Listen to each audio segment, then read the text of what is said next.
دلی high court نے حیدرآباد کے تاجر ارون رام چندر پلی کی ایک درخواست پر ای ڈی کا موقف مانگا ہے، جس میں مبینہ دہلی ایکسائز پالیسی گھوٹالے سے متعلق منی لانڈرنگ کیس میں ان کی گرفتاری اور ریمانڈ کو چیلنج کیا ہے، جس میں ان کا دعویٰ ہے کہ معلومات حاصل کرنے کے لیے تھرڈ ڈگری کے طریقے استعمال کیے گئے تھے۔ تھرڈ ڈگری سے مراد ایک ملزم سے پوچھ گچھ کرنے والے پولیس افسران کی طرف سے بربریت ہے۔ جسٹس سوارنا کانتا شرما نے جمعے کو تحقیقاتی ایجنسی سے درخواست کی برقراری کے سلسلے میں جواب داخل کرنے کو کہا۔ درخواست گزار کی طرف سے پیش ہونے والے وکیل نتیش رانا نے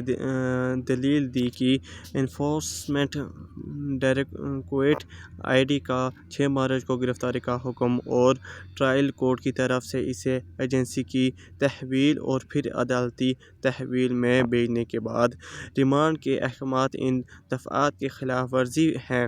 منی لانڈرنگ کی روک تھام act P M L A اپنی درخواست میں درخواست گزار نے عرض کیا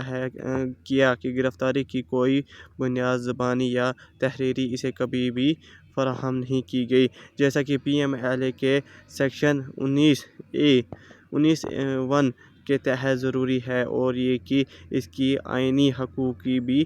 خلاف ورزی ہوتی ہے۔ یہ مزید دعویٰ کیا گیا ہے کہ ریمانڈ کے احکامات میں اس بات پر کوئی اطمینان درج نہیں کیا گیا کہ آیا ای ڈی کے پاس یقین کرنے کی وجوہات بنانے کے لیے ریکارڈ پر مواد موجود ہے کہ درخواست گزار پی ایم ایل اے کے تحت کسی جرم کا مجرم ہے۔ پٹیشن میں کہا گیا ہے کہ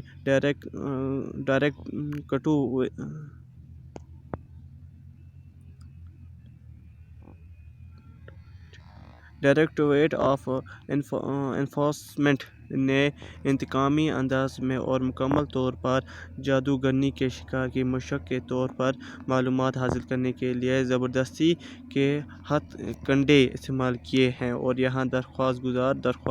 گزار کے ساتھ ساتھ دیگر ملزمان پر تھرڈ ڈگری کے اقدامات کا استعمال کیا گیا ہے۔ ای ڈی کو غیر قانونی طریقے سے گرفتاری کے حکم کے ساتھ ساتھ غیر قانونی ریمانڈ کے احکامات کے ذریعے کام کرنے کے قابل بنایا گیا تھا، جو کہ اپنے آپ میں مذکورہ غیر قانونی گرفتاری کے حکم اور غیر قانونی ریمانڈ کے احکامات کو منسوخ کرنے کی بنیاد ہے۔ اس نے کہا ای ڈی کے وکیل نے کہا کہ درخواست قابل سماعت نہیں ہے۔ عدالت نے معاملے کی مزید سماعت 3 نومبر کو کی ہے، جبکہ درخواست گزار کی ضمانت کی درخواست بھی زیر غور ہے۔ اس مہینے کے شروع میں درخواست گزار نے کیس میں ضمانت کی درخواست کی تھی، یہ کہتے ہوئے کہ اسے جیل میں رکھنے کے لیے کوئی ثبوت نہیں ہے۔